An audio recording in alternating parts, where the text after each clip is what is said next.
भाई यहाँ के जो नज़ारे हैं उनके लिए जितने शब्द हैं वो कम पड़ेंगे। यूरोप क्या स्वर्ग भी फीका पड़ जाए इसके सामने। हेलो दोस्तों, यूँ तो हिमाचल प्रदेश में एक से बढ़कर एक खूबसूरत और कमाल के ट्रैक्स हैं, पर एक ट्रैक ऐसा है जो पूरे हिमाचल का सबसे स्टनिंग, सबसे ड्रामेटिक क्रॉसओवर ट्रैक माना जाता है, जिसका नाम है पिन भाबा पास। स्टनिंग क्यों है, ड्रामेटिक क्यों है, इतना चैलेंजिंग क्यों है, ये हम आगे चल के देखेंगे। 2 साल पहले भी मैं आया था इस ट्रैक को करने। लैंडस्लाइड और फ्लैश फ्लड की वजह से I almost died on this track, but luckily I survived. और इस बार मैं फिर से अटेम्प्ट और होपफुली इसको क्रॉस कर जाऊंगा, जिसके लिए मैं आया हूँ यहाँ भाबा वैली, किन्नौर डिस्ट्रिक्ट में पड़ती है। इसका गांव है काफनू। यहाँ पर भाबा वैली एक बहुत ही ऑफ बीट लोकेशन है किन्नौर के अंदर। 10-12 गाँवों का एक क्लस्टर है। यहाँ हमारे मित्र का ये एक होटल है, बस स्टैंड के पास ही, लेक व्यू रिजोर्ट। यहाँ पर पिछली बार भी रुका था, या इस बार भी। आप भी अगर कभी आते हो ट्रैक पर भी या नॉर्मली घूमने, ये बिल्डिंग देखना आपको बड़ी प्यारी, जहाँ पर आपकी बस रुकती है ठीक उसके पास में। यहाँ हमने भी नाश्ता किया है और निकल रहे हैं ट्रैक के लिए। यहाँ आना हो तो यहाँ तक बसेस चलती है, डायरेक्ट चंडीगढ़ से भी आती है, रामपुर से रेगुलर बसेस हैं यहाँ के लिए। तो ये है हमारे मित्र बिट्टन भाई। काफनू में भाबा वैली कभी भी आपको आना हो, किसी भी मौसम में, आप इनके ठिकाने पर रुकना, इनसे आप संपर्क करना। इनका मैं नंबर डिस्क्रिप्शन में डाल रहा हूँ। और ये आशियाना है, बड़ी आराम से रुकना, घर जैसा एकदम टेस्टी खाना मिलेगा आपको और भाबा वैली का आनंद उठाना। बिल्कुल ठीक है भाई, फिर मिलते हैं, आएंगे अगली बार, बिल्कुल आते रहना। काफनू गांव में एक डैम भी बना हुआ है हाइड्रो प्रोजेक्ट का, जिसकी वजह से एक लेक क्रिएट हो रखी है। जब पानी साफ़ होता है बहुत खूबसूरत नज़ारा दिखता है इसका भी। यहाँ लोकल लोग ही थोड़े बहुत आसपास के घूमने आते हैं, अदरवाइज़ मोस्टली ये 2 महीने ट्रैकिंग किया तो ट्रैकिंग वाले ही चलते हैं इधर। 2 साल पहले जो बादल फटा था, फ्लड्स आए थे, तो भाबा वैली में भी काफ़ी नुकसान हुआ था। उसी वजह से ये ट्रैक मुझे अबेंडन करना पड़ा था। उस टाइम क्या था, ये नदी वहाँ से जो बह रही है उधर से बहती थी। ये जो जगह यहाँ पर बिल्डिंग है, आई थिंक एक प्राइमरी स्कूल बताते हुआ करता था। और उस बाढ़ के अंदर पूरा का पूरा ये एरिया यहाँ से गया हुआ था पानी। इस बार भी मंडी और कुल्लू साइड कुछ एक जगह बादल फटे हैं, थोड़ा नुकसान हुआ भी है, मगर इस तरफ भाबा वैली में मौसम भी अच्छा है और ट्रैक भी सही चल रहा है। वैली के अंदर इन दिनों सेब की फसल अपने पूरे शबाब पर है। बगीचे फलों से लदे हुए हैं, चाहे वो सेब हो, खुमानी हो, अखरोट हो, प्लम हो, 1-2 और भी फ्रूट्स हैं यहाँ पर होते हैं जो। ये ब्रिज भाबा नदी के ऊपर बना हुआ है। राइट साइड में यहाँ से 4 किलोमीटर यांगपा गांव है, जहाँ से इस साल नई ट्रेल शुरू हुई है। और लेफ़्ट साइड में ये पुरानी ट्रेल है, जो 3-4 किलोमीटर तक तो आई थिंक ऐसा कच्चा रास्ता है। ये जो हाइड्रो प्रोजेक्ट वाली कंपनी है उनकी साइट है वहाँ तक, उसके बाद जंगल और पहाड़। ये रास्ता जो मैं आपको बता रहा था कि 3-4 किलोमीटर आगे तक एक हाइड्रो प्रोजेक्ट की साइट है, वहाँ तक है। अभी पीछे एक जेसीबी लगी है, वहाँ एक भाई बता रहा था कि वो अब तो वहाँ से भी आगे चला गया है। अब मुझे ये समझ नहीं आ रहा कि इस तरफ जब कोई गांव नहीं है, कोई रहते भी नहीं है, खाली एक बढ़िया वैली है, ट्रैकिंग रूट है,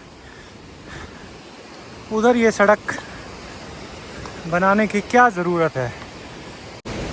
नॉर्मली आपको पता है कि सारे ट्रैक्स मैं अकेले ही करता हूँ। इस बार हमारे साथ एक साथी है, मोहित भाई। ये भी अपना लंबा एक टूर स्पीति और लद्दाख का बाइक पर वो करने निकले हैं। निकलने से पहले हमारी बात हुई, ये बोले मेरी भी इच्छा है यार एक आध ट्रैक वगैरह करने की, देखते हैं क्या कुछ सीन रहता है। तो मैंने कहा आ जाओ फिर किन्नौर। ये आए रिकोंगपिओ वहाँ से फिर हम बाबा वैली आके और अब चल रहे हैं साथ इसी ट्रैक पर। मेरे पास तो ये ऑलरेडी जो ये आप डंडी देख रहे हैं, ये रूपिन पास से मैं साथ ही लेके चला था। और भाई साहब के लिए एक ज़रूरी है, क्योंकि ट्रैक पर आप बिना लकड़ी के चलना बेवकूफ़ी होती है एक तरीके की। तो मोहित भाई को आप में से बहुत लोग जानते भी होंगे, देखा होगा इनका चैनल फेसबुक इंस्टाग्राम, कहीं पर भी नहीं जानते उनको मैं बता दूं, ट्रैवलर मोहित के नाम से बहुत कुछ आपको देखने को मिलेगा। और आगे की इनकी लंबी यात्रा जो स्पीति लद्दाख की, वो भी। पिछली बार भी जब मैं आया था गांव से थोड़ा आगे निकलने के बाद एक ग्लेशियर दिखा था मेरे को नदी के ऊपर। अभी सोच ही रहा था मैं कि वो ग्लेशियर दिखाई नहीं दिया। ये हमारे सामने, ये यहाँ से काफ़ी बड़ा एक टुकड़ा है इसका बचा हुआ भी। इन दिनों तो तेज़ धूप है, बर्फ़ धीरे धीरे पिघल रही है। मौसम साफ़ है, बढ़िया धूप खिली हुई है, चढ़ाई भी शुरू हो गई है। और ये वज़न लेके चढ़ रहे हैं तो इसलिए थोड़ा पसीना भी आ रहा है। एक बढ़िया घनी पेड़ की छाँव आई, यहाँ बैठे हैं थोड़ा 2-4 मिनट सुस्ताने के लिए। धीरे धीरे चलेंगे आराम आराम से अपने मूड में, कोई भाग दौड़ नहीं है। 2 की बजाय 4 दिन भी लग जाएंगे तो भी कोई वो नहीं है, और ट्रैक का मज़ा आना चाहिए। गांव से निकलने के बाद ये तीसरा ग्लेशियर आया है और यहाँ क्या शानदार नज़ारा है। ऊपर से एक वाटरफॉल गिर रहा है और वो गिर के जब सर्दियाँ होती है तो गिरते ही वो जम जाता है, समझ लो। अभी कुछ दिनों से धूप बढ़िया निकल रही है तो ऊपर वाला हिस्सा पिघल गया, ये अभी भी पड़ा हुआ है।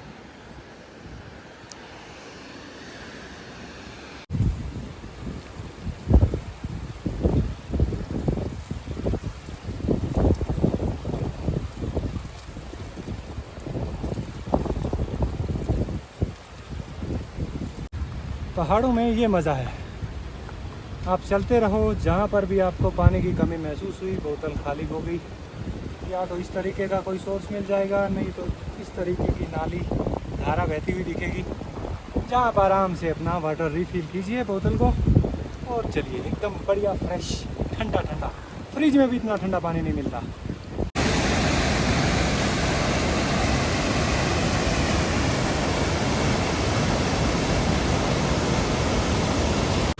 रास्ता कच्चा ये कंपनी वालों ने बना रखा है और आना जाना भी इक्का दुक्का उनकी गाड़ियों का ही होता है, या फिर कोई जो ट्रैकिंग कंपनी वाले हैं उनको कुछ राशन वाशन पहुंचाना हो तो जहां तक रास्ता है वहां तक गाड़ी से, और आगे घोड़े खच्चरों से जाता है।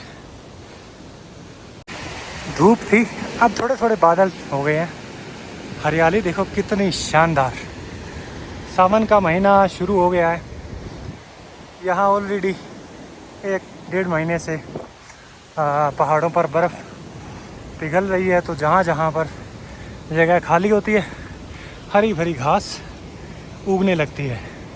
ये समय पूरे हिमालय के अंदर हरियाली अपने शबाब पर होती है।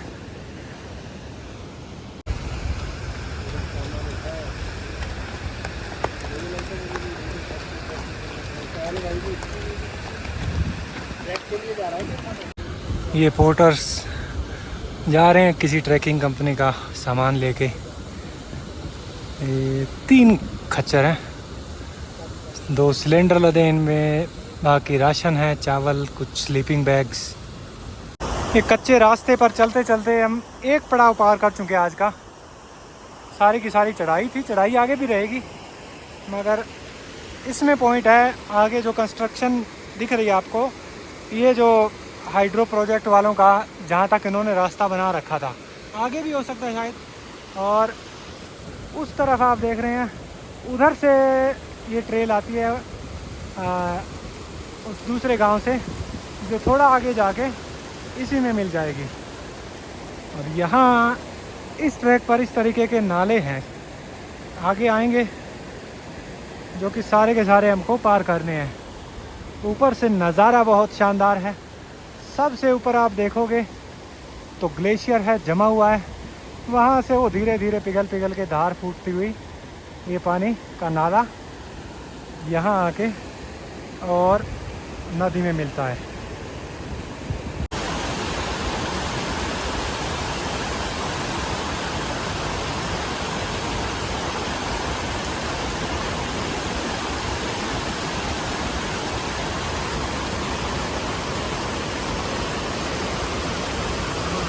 नाला नंबर 1 बड़ी आसानी से पड़ाव पार कर लिया।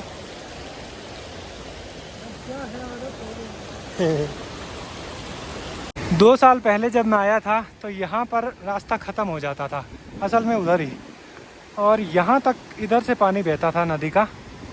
और अभी ये डैम साइट है तो ये एक सुरंग जैसी है, इसके अंदर से पानी बह रहा है। और इस तरफ से भी देखो, नदी के दोनों तरफ इंतज़ाम किया हुआ है। और यहाँ एक छोटा सा लोहे का पुल बना दिया है। इससे पहले इस तरीके के 5-6 तने एक साथ जोड़कर डाले हुए थे, जिनके ऊपर से भेड़ बकरी, घोड़े खच्चर, पैदल इंसान गुजर सकते थे। अब इसके ऊपर से मुझे लग रहा है कि छोटी गाड़ी भी, टायरों के निशान दिख रहे हैं, वो क्रॉस हो रही है और ये रास्ता आगे तक बन गया है। कितना खूबसूरत जंगल है, यहाँ से बहुत ही ब्यूटीफुल सारा का सारा जो एटमॉस्फेयर है वो रहता है। पर अब ये रास्ता देखो कहाँ तक लेके गए हैं और इसके पीछे क्या मंशा है, कौन कर रहा है। ब्यूटीफुल।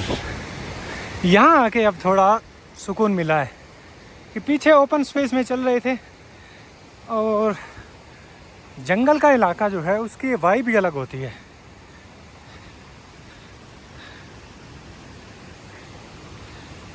इतने ऊंचे ऊंचे घने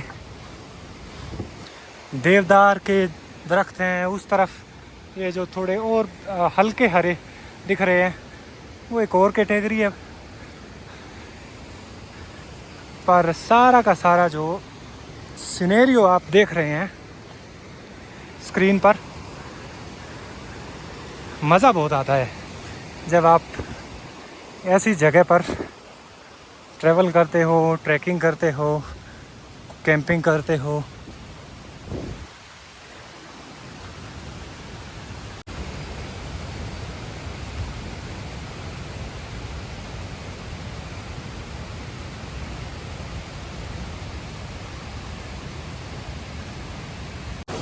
अब मेन बड़ी जो नदी थी वो इन दरख्तों के झुंड के पार वाली साइड रह गई है और ये छोटी स्ट्रीम है, ये इस तरफ से आ रही है कहीं, ये भी उधर जाके उसमें मिल जाएगी। यहाँ से अब हमें ये नाला और क्रॉस करना है और फिर अंदर से रास्ता भी वही चल रहा है कच्चा, जो ट्रैकिंग ट्रेल है, और आगे जाके कहीं मिलेगी।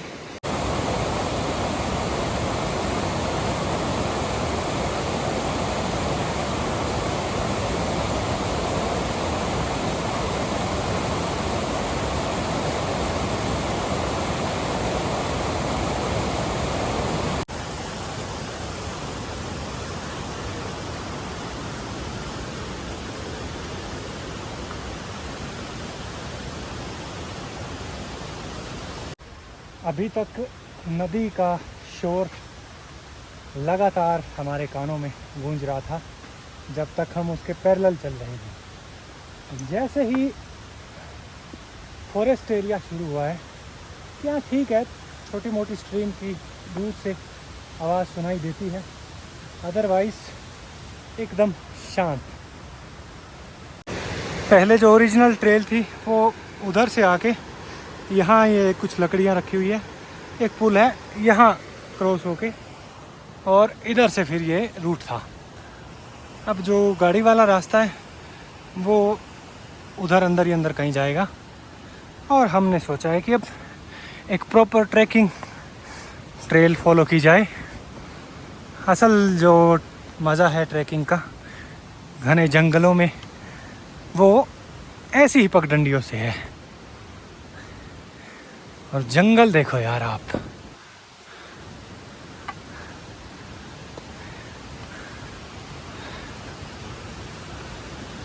बादल छट गए हैं, फिर से धूप निकल गई है, जो कि पेड़ों के बीचों बीच छन छन कर जंगल में थोड़ी थोड़ी फैली हुई है।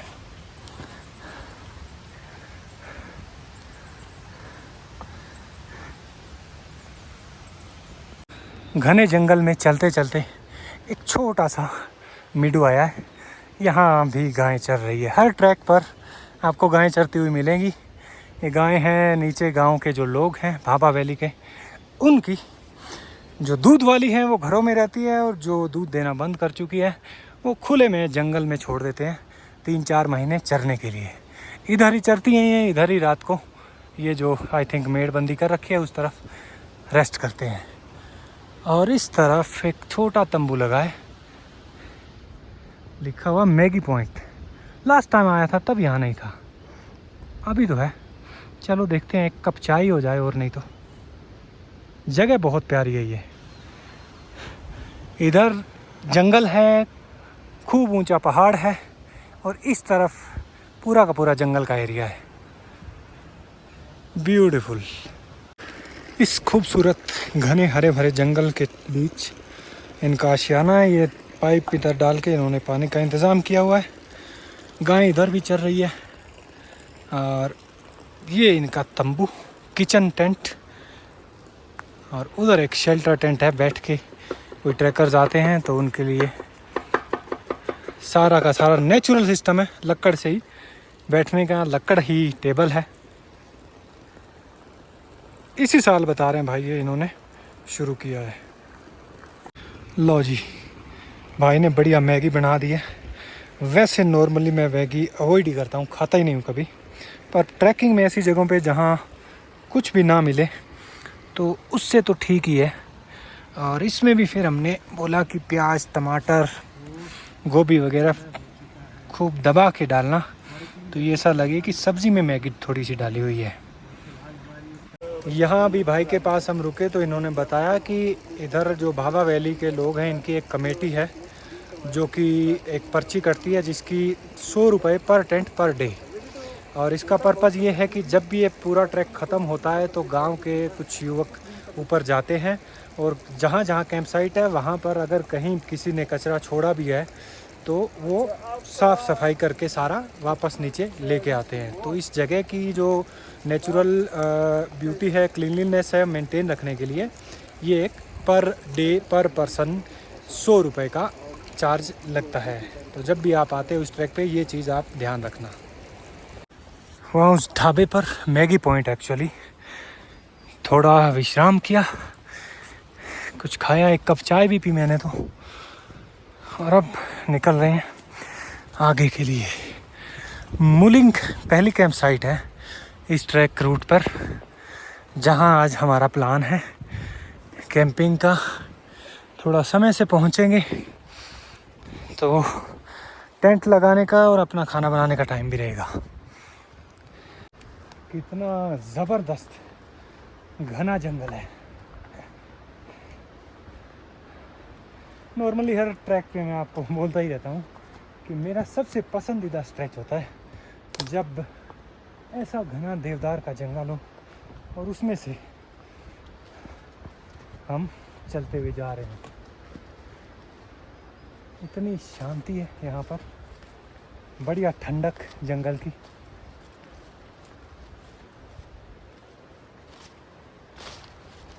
अद्भुत, बाकमाल।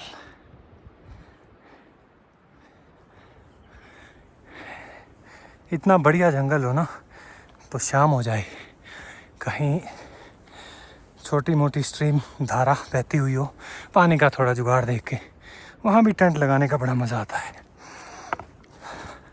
हाँ, वो अलग बात है, आप में से बहुत से लोग पूछते रहते हैं कि जंगल जानवरों का आपको डर नहीं लगता या ऐसी जगहों पे ख़तरा नहीं होता। ख़तरा होता है हर जगह, ऑब्वियस सी बात है, इतने घने जंगलों में जब आप चल रहे हो। पर मेरे को ऐसा कभी डर जैसा महसूस हुआ नहीं। पता नहीं, शायद धीरे धीरे इतना ट्रैकिंग कर करके थोड़ा पहाड़ जंगल का अनुभव हो गया है, थोड़ी समझ डेवलप हो गई है कि कैसा एरिया या कहाँ पर आप थोड़ा टेंट वेंट लगा सकते हैं। बहुत जगह मैं देखता भी हूँ जंगल में चलते टाइम कि ये भेड़ बकरी वाले जो शेफर्ड लोग हैं, इनका कहीं ना कहीं वो स्पेस होता है जहाँ 2 पत्थर 3 पत्थर लगा के एक आग जला रखी होती है, तो फिर वो ठीक लगता है। एकदम शांत चुप्पी छाई है। हम चल रहे हैं, उसी के थोड़ी चलने की आवाज़ है। किसी पत्थर से पैर अगर लगता है या जो स्टिक है हमारे पास लाठी, ये कहीं पर नीचे टिकती है तो थड थड की थोड़ी बहुत, that is the only sound. Otherwise इमली का बूटा बेरी के बेर, इमली खट्टी मीठे बेर, चल घर जल्दी हो गई देर, इस जंगल के हम 2 शेर। ये गाना सही बैठा आज। ओह माय गॉड, क्या शानदार नज़ारे। जंगल में चलते चलते पता ही नहीं था कि जब बाहर निकलेंगे तो एकदम स्वर्ग की जैसी तस्वीर हमारे दिमाग में बैठी हुई होती है ना, कहानियों किस्सों फिल्मों के ज़रिए, वैसा नज़ारा होगा। खूब हरे भरे देखो ऊंचे पहाड़ और उनके ऊपर ये धुंध जमी हुई बादल मंडरा रहे हों इनके ऊपर, ब्यूटीफुल। वो शानदार खुले मैदानी इलाके के बाद यहाँ से ट्रेल अब थोड़ा डाउन जाएगी।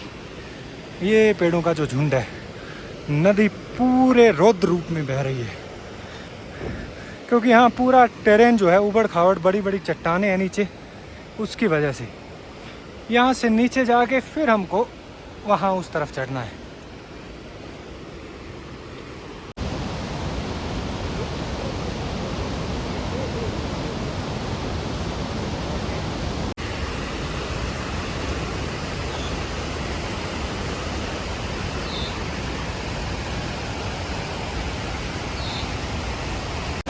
वहाँ से सही से दिखाई नहीं दे रहा था, यहाँ से देखो नदी का जो नज़ारा है,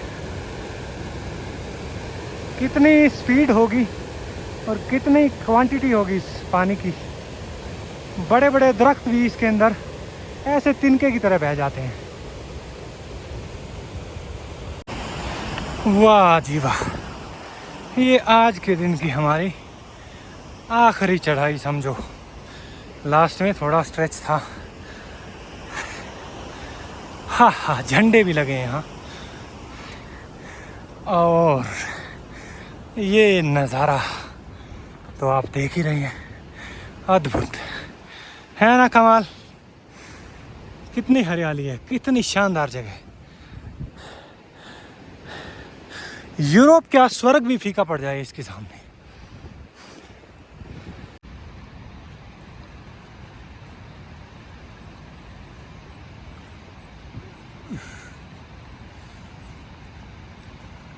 लेफ्ट साइड में खूब ऊंचे पहाड़, बादल पहाड़ों से भी नीचे आ रखे हैं, और इस तरफ हमारे सामने फैला हुआ ये घास का मैदान थाच। इस जगह को बोलते हैं मुलिंग, और काफ़ी बड़ा ये 2 किलोमीटर 3 किलोमीटर तक का एरिया है आगे, जिसमें ऐसा ही आपको नज़ारा दिखेगा। इधर भी पहाड़ है, सेम कहानी, बादल खूब नीचे आ रखे हैं। तो यहाँ अब चलते चलते थोड़ा आगे तक जाएंगे हम, ठीक सी जगह देखकर टेंट लगाएंगे। भाई यहाँ के जो नज़ारे हैं उनके लिए जितने शब्द हैं वो कम पड़ेंगे। जस्ट इमेजिन करो, ये नदी का पानी थोड़े दिन पहले बिल्कुल क्रिस्टल क्लियर था, साफ जब, और सामने इस जंगल के पार जो पहाड़ है बर्फ़ से ढके हुए दिखते हों। सुबह आई थिंक साफ दिखेगा हमको मौसम, तब थोड़ा और खुल के नज़ारा सामने आएगा। उसके अलावा भी इस टाइम भी बहुत कमाल का व्यू है। जितना आगे बढ़ते जा रहे हैं इस इलाके की खूबसूरती और बढ़ती जा रही है।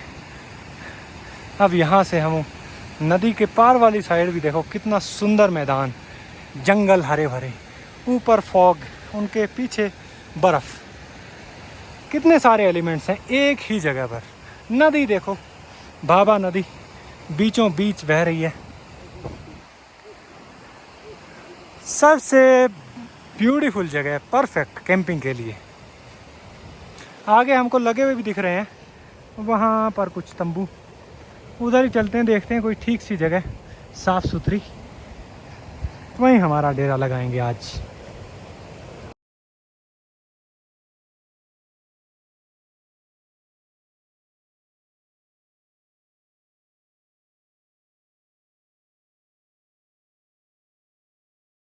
यहाँ मूलिंग में ही हमको एक बढ़िया सी जगह मिल गई है टेंट लगाने के लिए। नीचे हमने देखा था पर वो थोड़ा सेफ़ नहीं था इन दिनों, नदी के ठीक किनारे पर।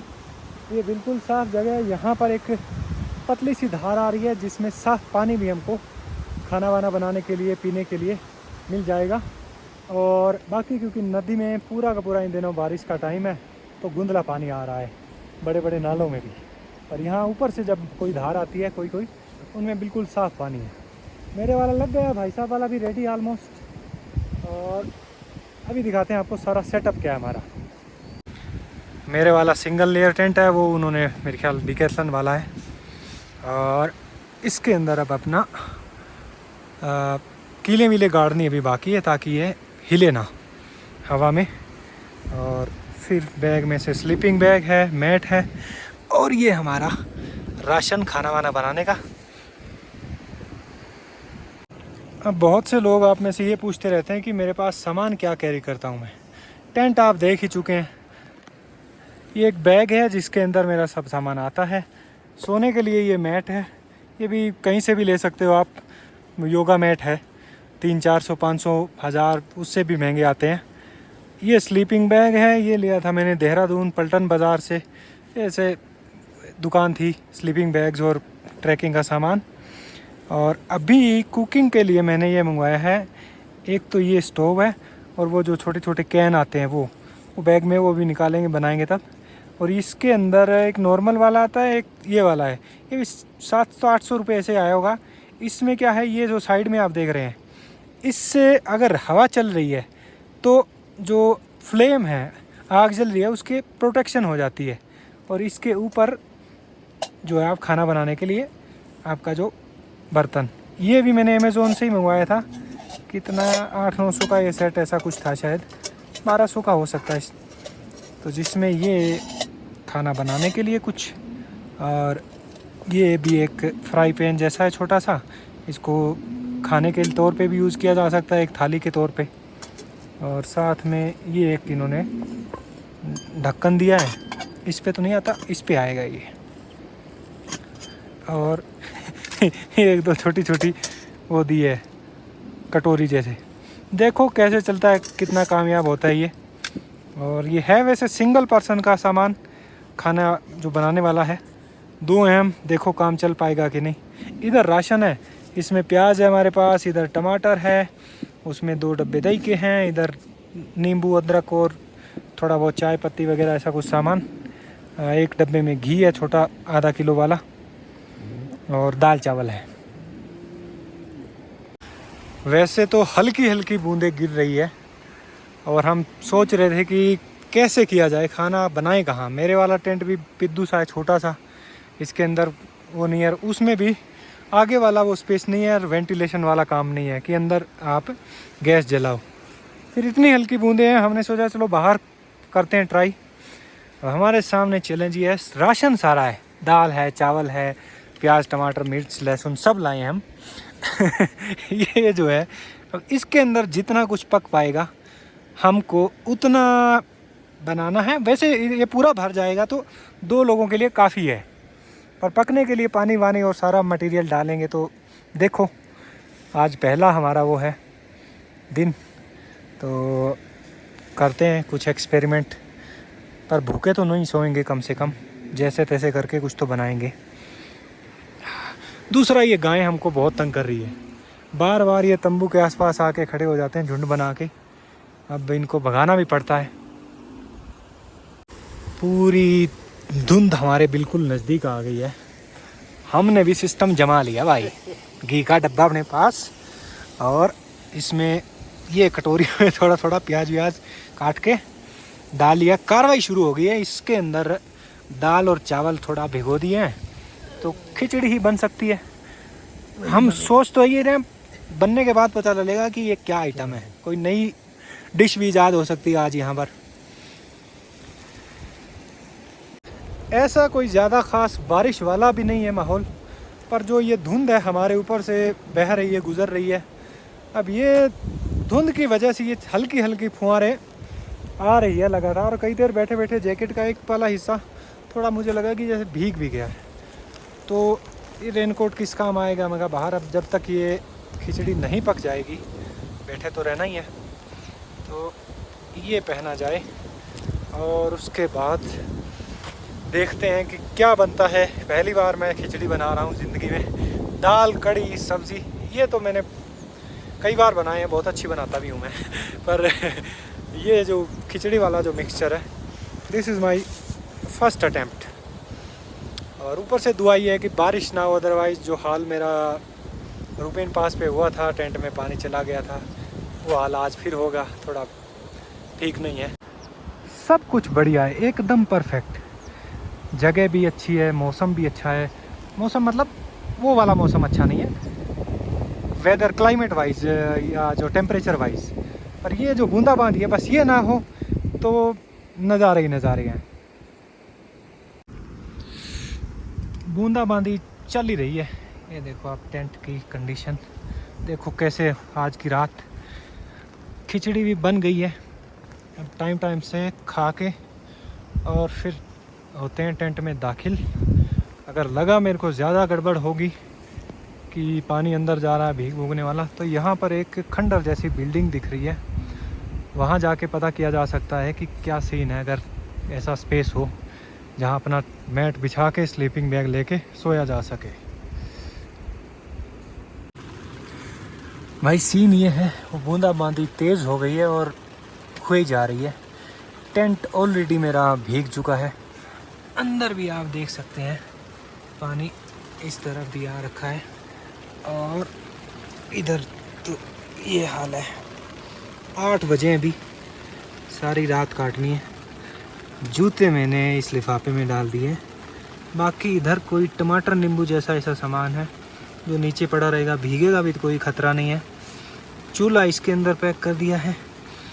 और बैग जो है मेरा पिछली बार नीचे से भीग गया था, तो मेरा जो रेनकोट है उसको मैंने यहाँ नीचे बिछा दिया है ताकि ये नीचे से थोड़ा सेफ रहे। इसके ऊपर जो बैग का रेन कवर है वो डाल दिया है। और ये लिफाफे में फ़ोन और पावर बैंक है अपना। ये स्लीपिंग बैग। बूंदे टपक तो रही है कोई कोई, पर चलो लेट्स सी जैसे तैसे कैसे आज की रात कटती है यहाँ पे। मेरे वाले टेंट में सिचुएशन ऐसी नहीं रही कि सोया जा सके। फिर हमने जुगाड़ करके ऐसा किया है कि हमारे जो दोनों बैग हैं सामान वाले वो उसमें डाले हैं, और ये भाई वाले टेंट के अंदर हम दोनों एडजस्ट हुए हैं। सो ये था आज का दिन, डे 1 पिन भावा पास। अभी के लिए इतना ही। मिलते हैं कल सुबह, अपडेट देंगे रात कैसी रही और कल का सफ़र आगे का उस पे मिलेंगे।